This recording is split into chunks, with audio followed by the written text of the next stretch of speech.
subscribe for more great content. Turn on notifications to never miss another Cobra Kai video again. Help get this video to 100 likes if you would like us to keep releasing more Cobra Kai videos like this one.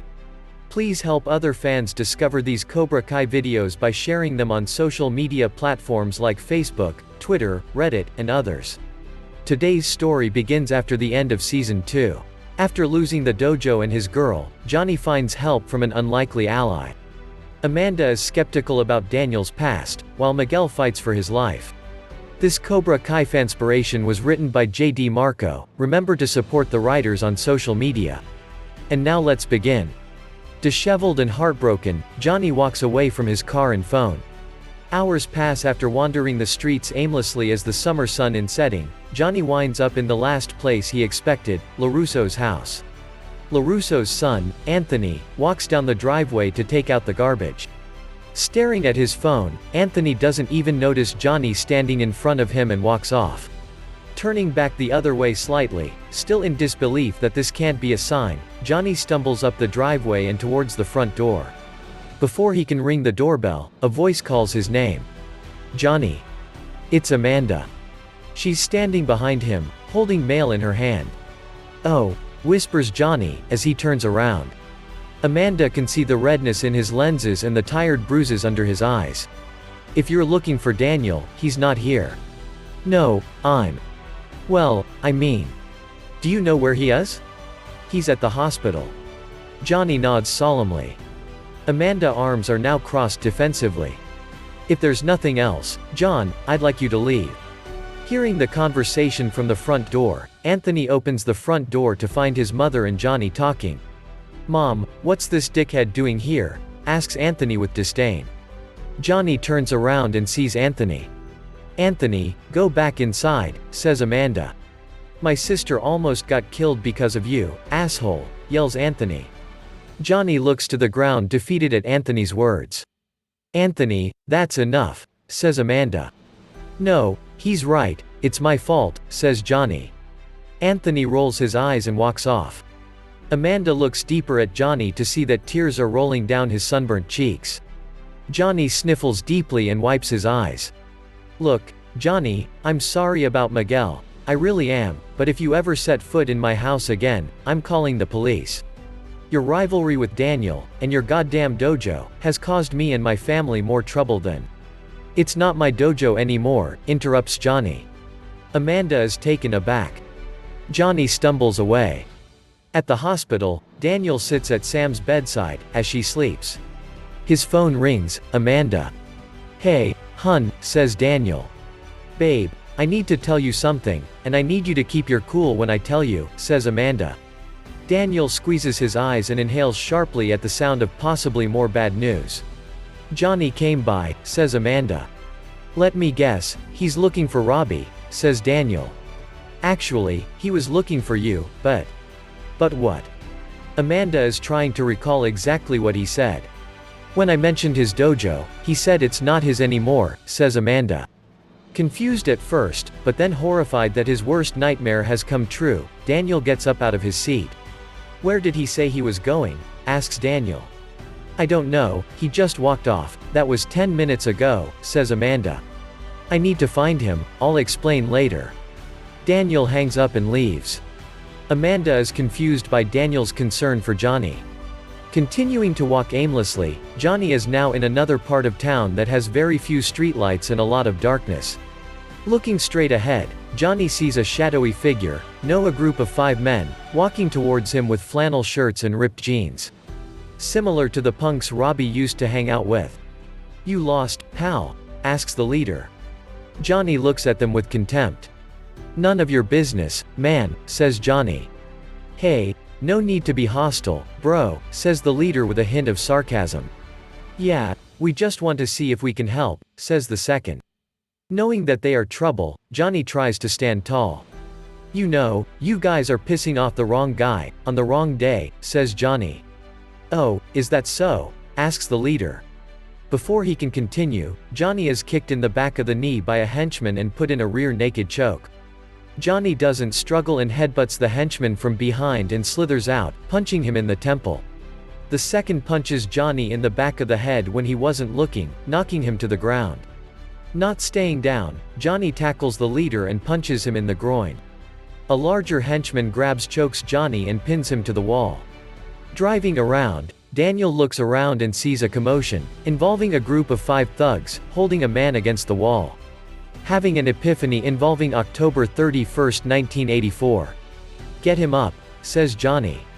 "Leave him alone, man, he's had enough," says Bobby. Fearing the worst, Daniel pulls over, parks the car nearby and gets out swiftly, yet quietly. Getting a closer look, his instincts confirm that it is Johnny who is now being held by the shirt, barely conscious.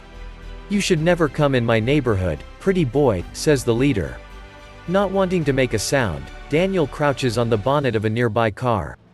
"When I'm done with you, you ain't going to be pretty no more." Before the leader can land a blow, Daniel lands a head-level kick to his head and stumbles over, landing into a fighting stance. The other 4 ready themselves. "Let him go," says Daniel. "Or what?" asks the second. "I'm not going to ask again, pal." The leader signals for one of his crew, a tall, bulky man, to go after Daniel, who is remaining calm and collected.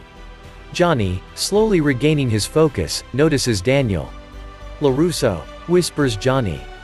The bulky man takes a swing at Daniel, who blocks and counters with a stomach punch and a kick to the groin, and a crescent kick to the face. Johnny is impressed, and decides he wants in on the action, by elbowing one of the crew and kicking another. Daniel notices that Johnny is okay, as they are now back to back in fighting stance. "You okay, Johnny?" asks Daniel. "You still can't leave well enough alone, can you?" asks Johnny. Daniel looks at him with, "Are you serious right now, look?" Johnny smirks, and Daniel rolls his eyes and chuckles. "I'm kidding, man," chuckles Johnny. "You ready?" asks Daniel. "Let's do it." A fight breaks out. Daniel handles 2 at a time with a series of blocks and counters, while Johnny lands a series of blows on 2 at a time. The leader hangs back, watching and waiting. Daniel manages to take 2 down, as the leader strikes unexpectedly, kicking Daniel over. The leader stands over him, while Daniel crawls away, trying to get up. "Not bad, old man," says the leader. Not giving up, Daniel rolls over and stands up. Trying one last resort, Daniel raises his left leg slightly and stays in stance. The leader charges at Daniel, and he lands a modified crane kick, knocking the leader down. Although it was a direct hit, Daniel has pulled his hamstring. Johnny has managed to knock down the last 2. Noticing Daniel is limping, Johnny runs over and checks on him. "You okay, man?" asks Johnny. "I think I pulled my hamstring," says Daniel. "Shit, you're not going to be able to walk for a week." "Wouldn't be the first time." Johnny is hurt by that remark, and Daniel realizes what he said. "Sorry, that was uncalled for," says Daniel. "You're damn right it is, asshole," says Johnny. "Okay, look, let's just get out of here, before the cops show up." While all 5 men are squirming on the ground, Daniel limps on. Johnny feels guilty. "Okay, stop," says Johnny. Johnny grabs Daniel's arm hand and puts his arm on around his neck. "Lean on me," says Johnny. "Can you drive?" says Daniel. "Not yet." Daniel sniffs Johnny and can deduce he has been drinking. "How much have you had?" "Enough." "Oh, my God." Once they reach the car, Daniel unlocks the doors and they both enter. "We need to talk," says Daniel. "My place or yours?" asks Johnny. Daniel starts the car and they drive off. Arriving at LaRusso's house, Daniel and Johnny exit the car with Daniel's limp appearing to be getting worse. "Jesus, LaRusso, you were doing 15 in a 30 zone," says Johnny. "Hey, I just screwed up my leg trying to save your life, give me some credit," says Daniel. "I helped you to your car, didn't I?" Daniel chuckles softly in agreeance, as Johnny continues to help him into the house. As they enter, Daniel turns off the alarm and Johnny enters. There's a sense of awe. "Jesus, I keep forgetting what a palace this is," says Johnny. "Yeah, it's a bitch to clean, though," says Daniel. "You clean. I happen to like keeping a neat house, okay." Johnny rolls his eyes, while Daniel checks his phone. There are 10 missed calls and 20 messages from Amanda. Each message reads, "Where are you, Daniel? What is going on? Answer your phone." "Shit," whispers Daniel. "What is it?" says Johnny. "I'm in big trouble, Johnny." "What did you do?"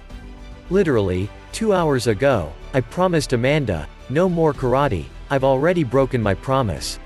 She'll come around." "Look, you don't know her the way I do, John. She's a cool chick, man, you'll be fine." "Alright, look, Johnny, we got to talk, this. You got any banquets?"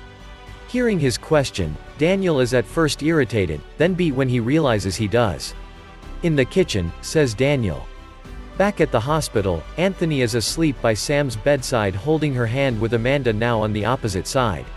While looking across the way, Amanda sees a familiar face. "Carmen?" asks Amanda.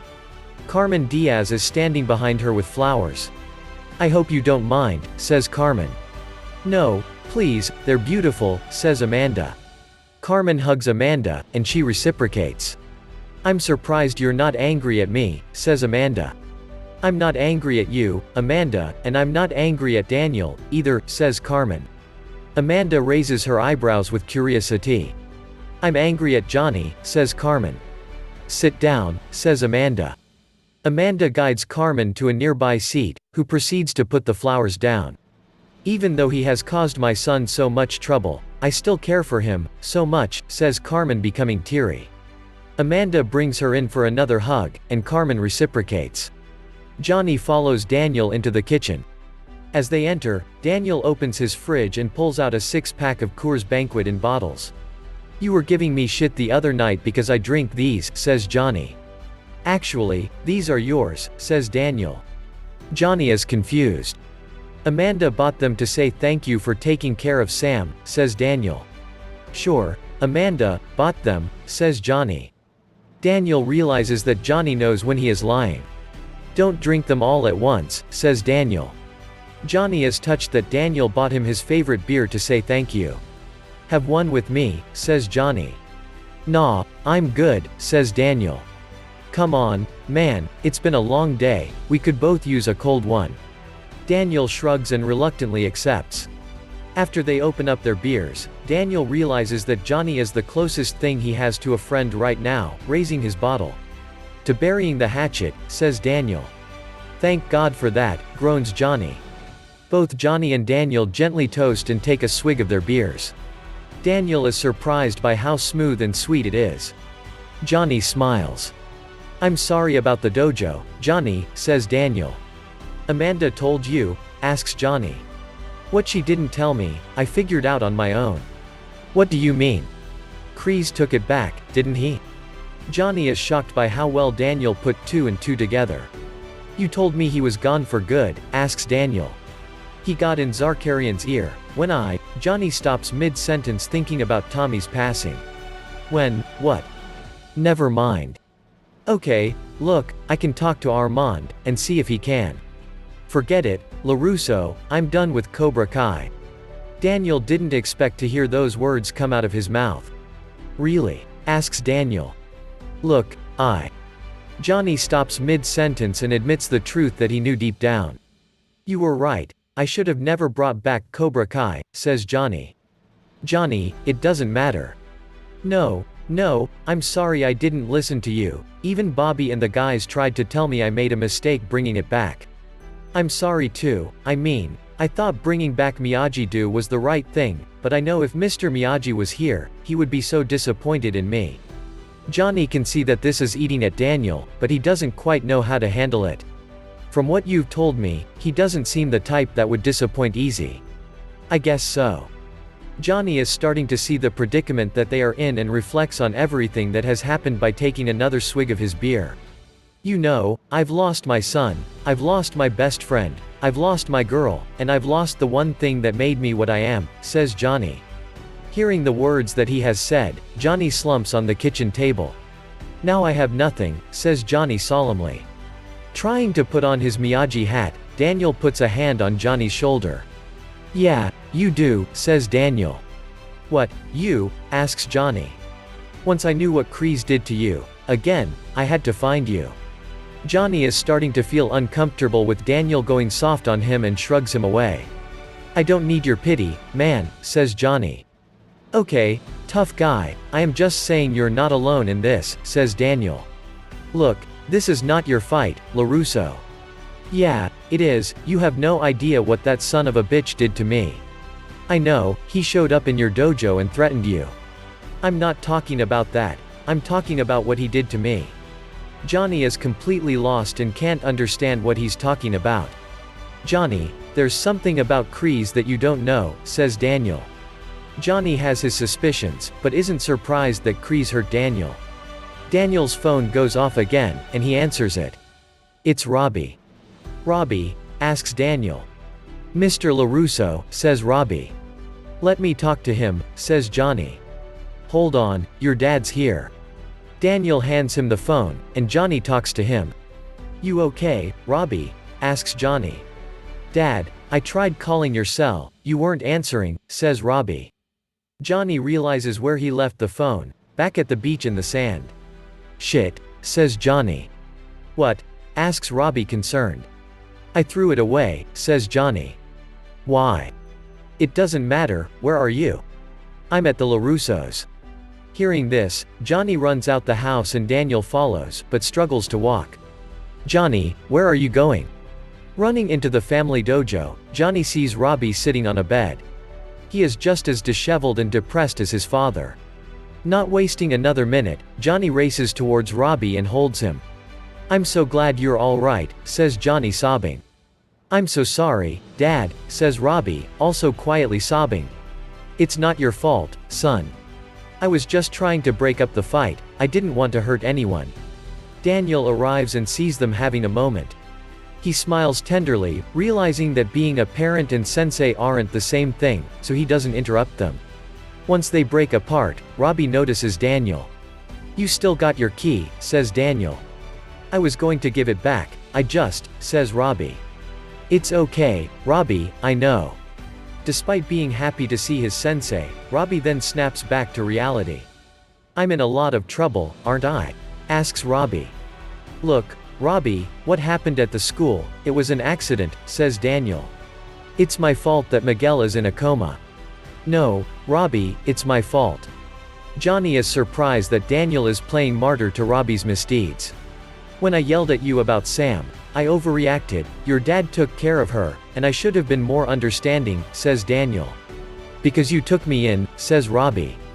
"Exactly, I mean I go on and on about there's no such thing as a bad student, only a bad teacher, and I go ahead and hurt the best student I ever had." Robbie is very touched by Daniel's words. Johnny is irritated by the sentiment. "Okay, can we skip the all my children moment and get back to reality," says Johnny. "Thanks for ruining the moment, Dad," snaps Robbie. Johnny snaps his head back by Robbie's words. "No, Robbie, he's right. There's a lot we need to talk about," says Daniel. "You were telling me that there's something about Kreese that I don't know," says Johnny. Robbie thinks and comes to the conclusion. 1985, says Robbie. "What?" asks Johnny. "The All Valley in 85, when you joined Cobra Kai." Johnny is horrified to learn the truth about Daniel's past. "What is he talking about, LaRusso?" asks Johnny. "Mr. Miyagi wouldn't," says Robbie. "Is your name LaRusso?" Robbie shoves Johnny off of him. "Hey, don't be such an asshole," yells Robbie. "Robbie, take it easy," says Daniel. "Oh, yeah, always acting like a goddamn hero, LaRusso," says Johnny. "Why don't you ever call him by his first name, Dad?" asks Robbie. "It's okay, Robbie." "No, it's not, Mr. LaRusso, he needs to start showing you some goddamn respect." Johnny is gritting his teeth and trying to compose himself. "Robbie, listen to me, your dad is hurting a lot right now and you need to go easy on him," says Daniel. "Yeah, I know, he blames me for what happened to Diaz, I know he does," says Robbie. "That's not true, Robbie," says Johnny. "Isn't it? You never even wanted me around until Mr. LaRusso took me in." Johnny is hurt by those words to the point where he is in tears, and Daniel goes over to him. "Johnny, there's something I want to show you," says Daniel. Amanda is consistently checking her phone, while Carmen arrives back with coffee. One of the perks of working in the hospital is the discount on coffee, says Carmen. Amanda smiles, as Carmen hands her a cup. Thank you, says Amanda. Carmen sits next to her, as Amanda holds her phone tightly. Daniel not responding, asks Carmen. Ever since Cobra Kai opened, he has not been the man I married, says Amanda. What do you mean? He says that Cobra Kai is dangerous and is going to ruin these kids' lives. Carmen shrugs. I hate to say it, but I agree with him, says Carmen. You can't be serious, asks Amanda. Miguel is in the hospital because of Cobra Kai, says Carmen. I thought you blamed Johnny.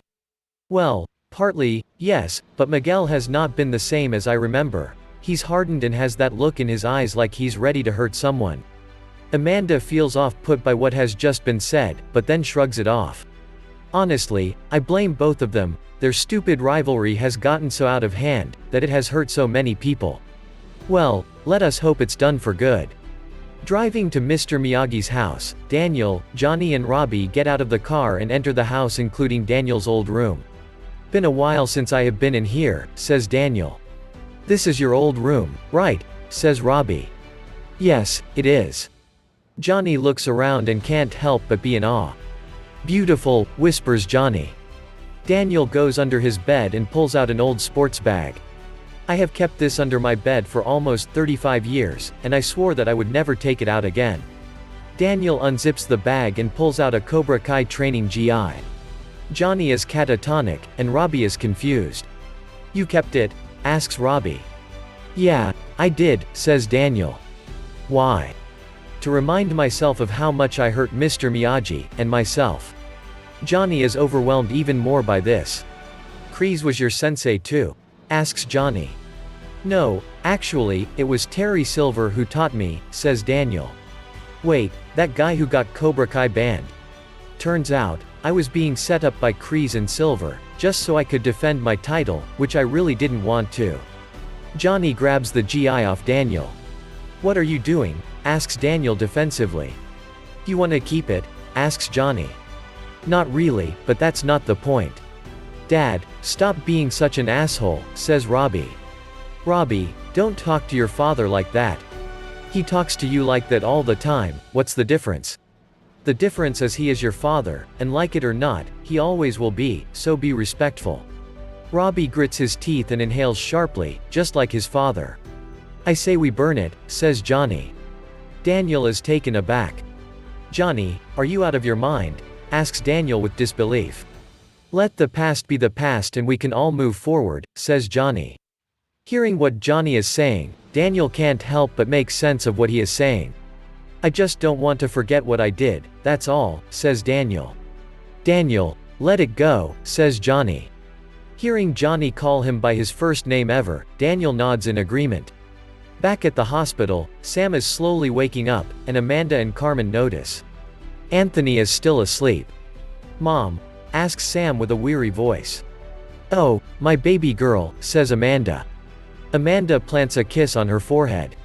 Sam notices Anthony holding her hand, and smiles. He's just like your father, says Amanda admiringly.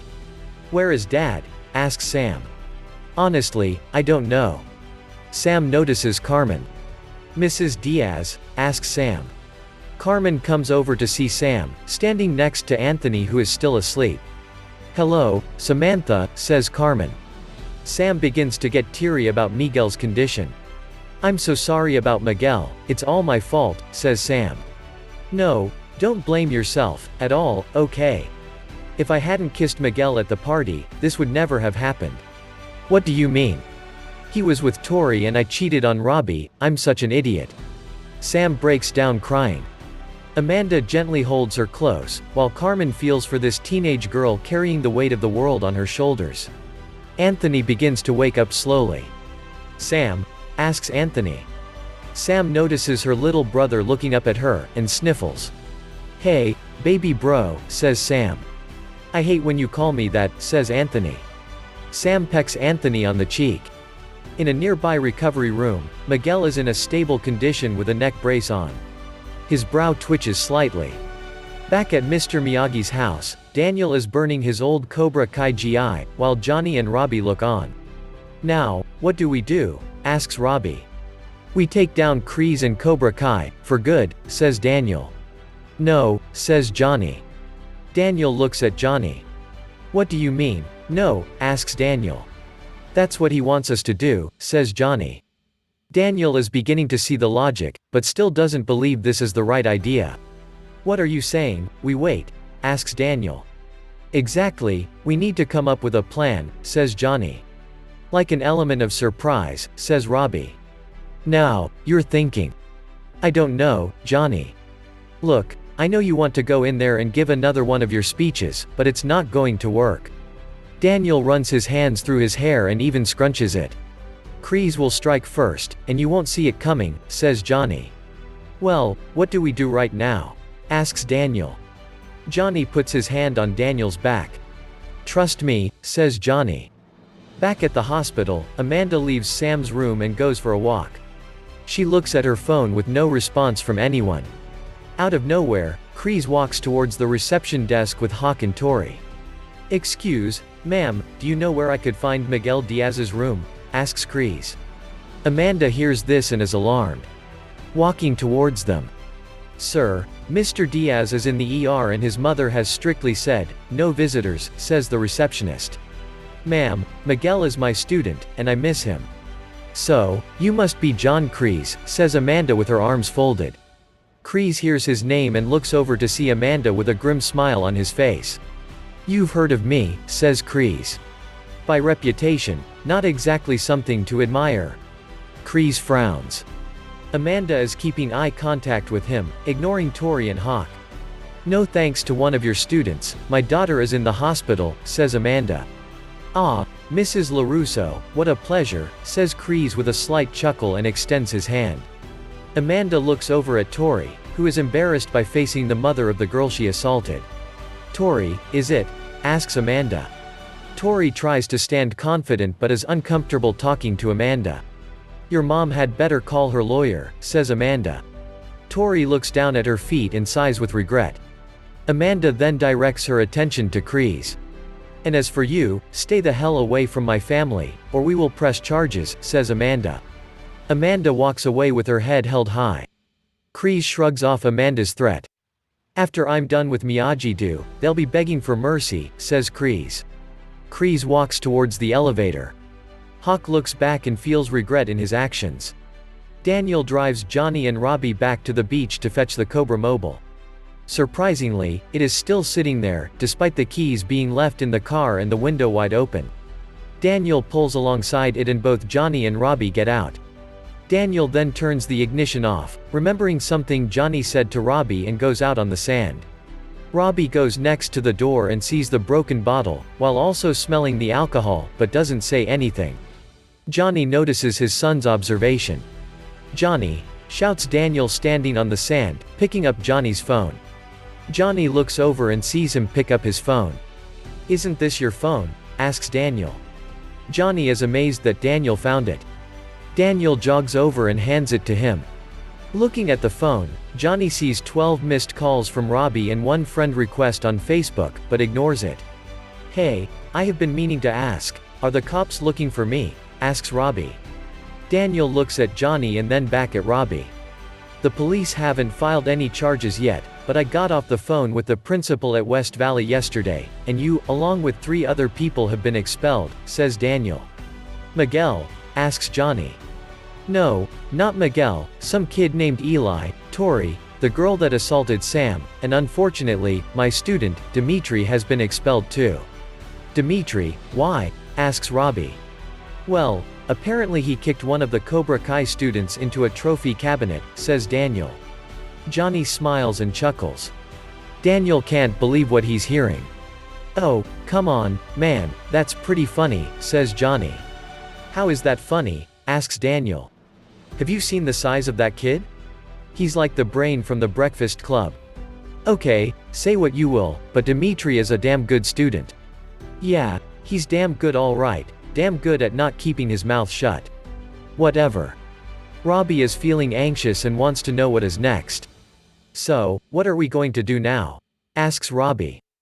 We're going home, says Johnny. Hey, you're not driving, while you're drunk, says Daniel. I'm sobered up. The hell you're not, give me the keys.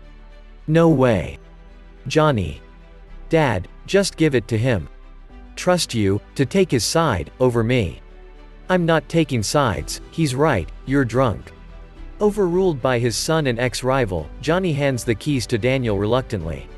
Lock it up for me, says Johnny. Daniel can't believe Johnny is complying but winds the windows up and locks the door. Robbie is surprised. Daniel comes in to find Amanda on the couch drinking a glass of wine. Honey, I'm so sorry, but Johnny needed my help and I got Robbie. I want the truth, Daniel, says Amanda. Okay, I know you said, no more karate, but Johnny. No, not that, I'm talking about John Kreese. Daniel stares at Amanda. What about him? Asks Daniel. You know what I'm talking about, says Amanda. Well, what exactly are you talking about? I met him at the hospital tonight, and he referred to Miguel as his student. So you know that he took the dojo from Johnny. Look, I don't care, who took what from whom. Well, you should care. Daniel snaps. Amanda is shocked by Daniel's temper tantrum but humors him anyway. Okay, fine, I'm listening, tell me why John Kreese is such a threat to us. Daniel guides Amanda over to the couch, and she complies. Arriving home, Johnny and Robbie enter the room. You want something to eat? Asks Johnny. Dad, it's after 10, says Robbie. And? Well, it's kind of late to be eating.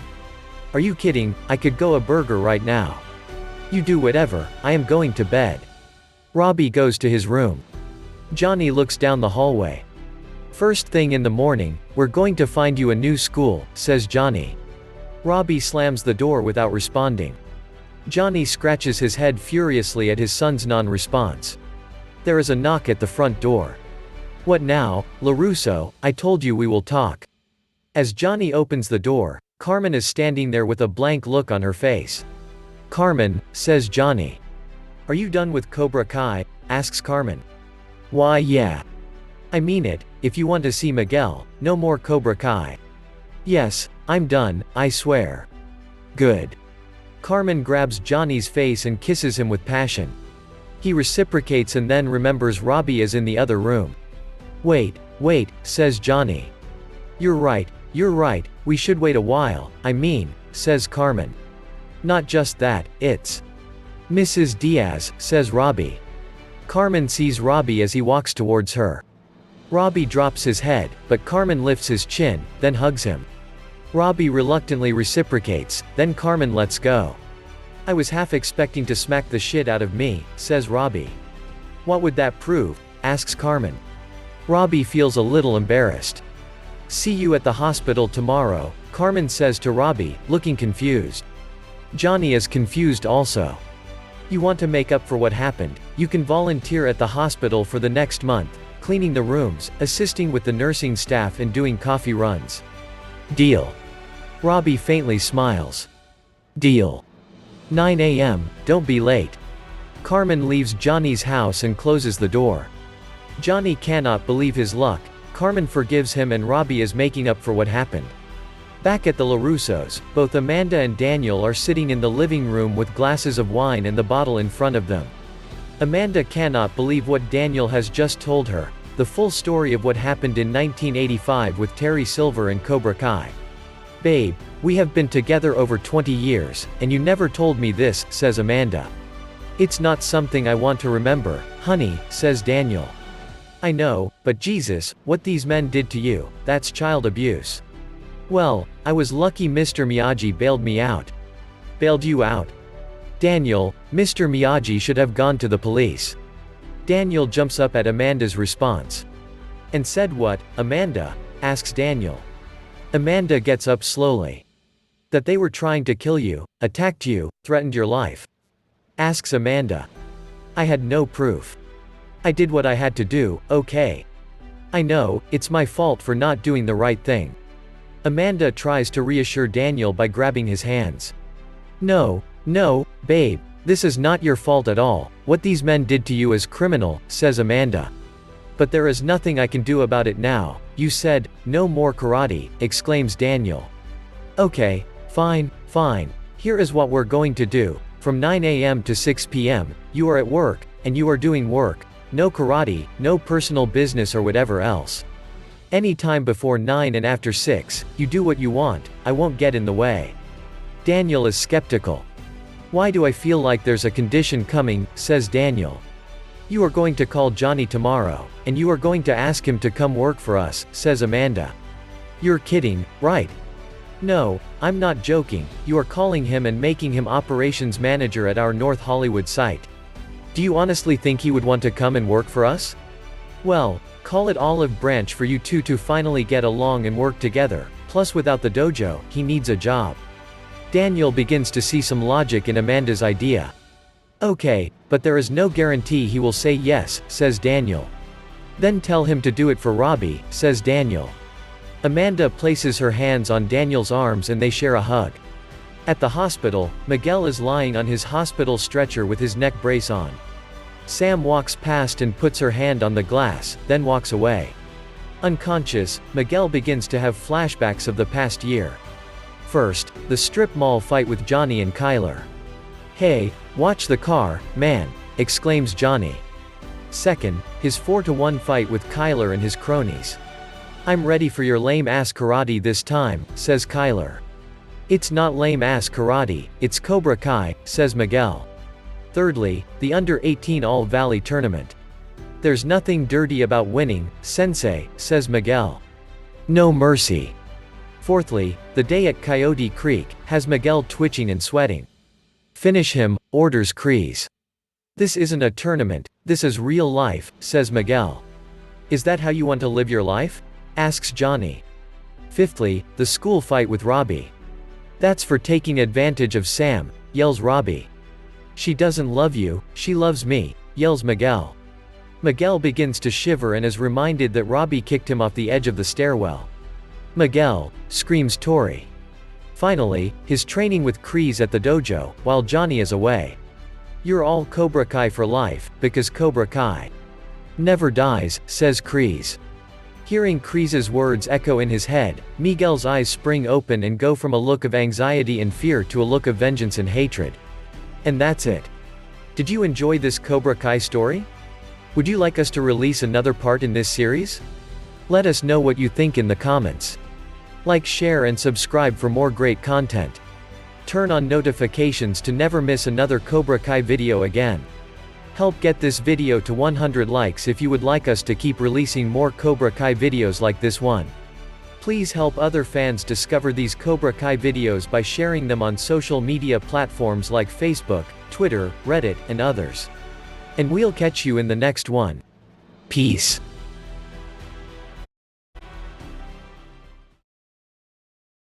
Like, share and subscribe for more great content.